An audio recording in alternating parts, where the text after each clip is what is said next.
Hello everyone. So today I want to cover CloudWatch Logs and show you how to navigate through the CloudWatch Logs interface. For those who are new to CloudWatch Logs, I think this is going to be very helpful. So there are some docs that actually cover this also. There are docs, and under docs there's debugging tips right here, and there's CloudWatch Logs basics. And this essentially what we're going to go through this video, but I'm going to go through and also videos just to show you exactly how to navigate through this. And I've already deployed the project to kind of keep this video short as possible. And so we just need to go grab this URL and hit what the function is. We're going to hit post and index, and you can see I added a puts hello world there. So that's what we're going to be looking for. We're going to go open that up, and then we're going to go to post. So that should have triggered the log. So let's go and actually look at the logs now. We could go to CloudWatch Logs.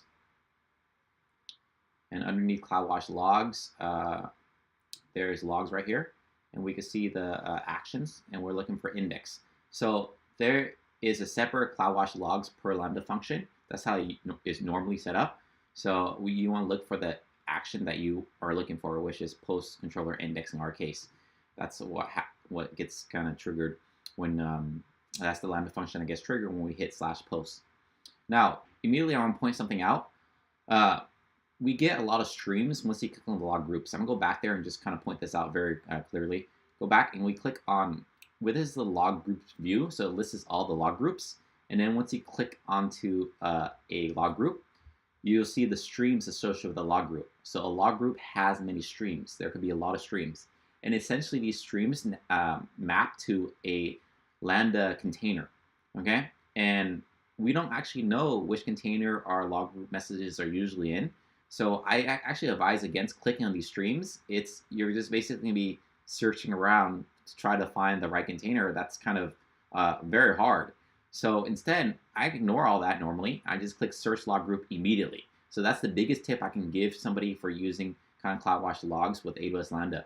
You don't know which container you're going to hit, so just hit search logs, and that searches all the logs. Then immediately after that, I usually hit 5 minutes.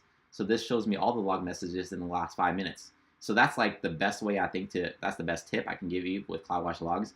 Let's essentially click on CloudWatch Log groups and then find the Lambda function that you're looking for. Then immediately ignore all the streams, immediately click search to search all the streams, then scope it down to 5 minutes, 30 seconds, whatever you want to do. You even kind of scope it down to seconds here, then you could change the start time or the range up here by just changing 0, so that's the last minute.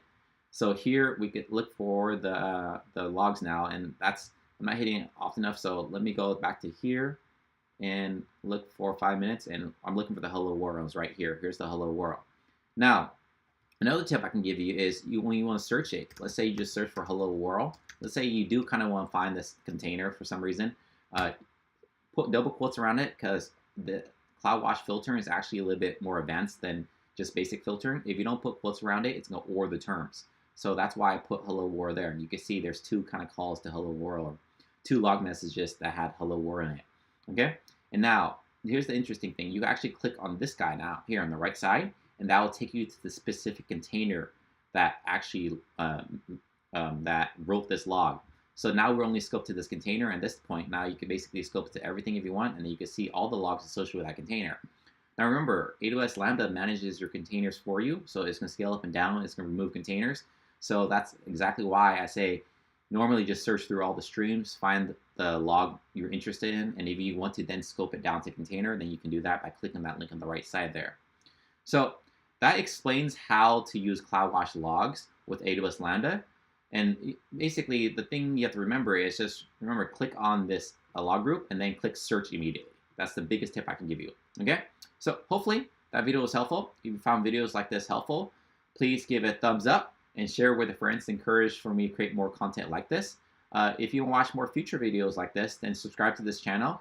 And if you like this project Jets, I really appreciate it if you can go on the GitHub and give it a star. That really, really help. Thanks a lot. Cheers, guys. Have a good rest of the day.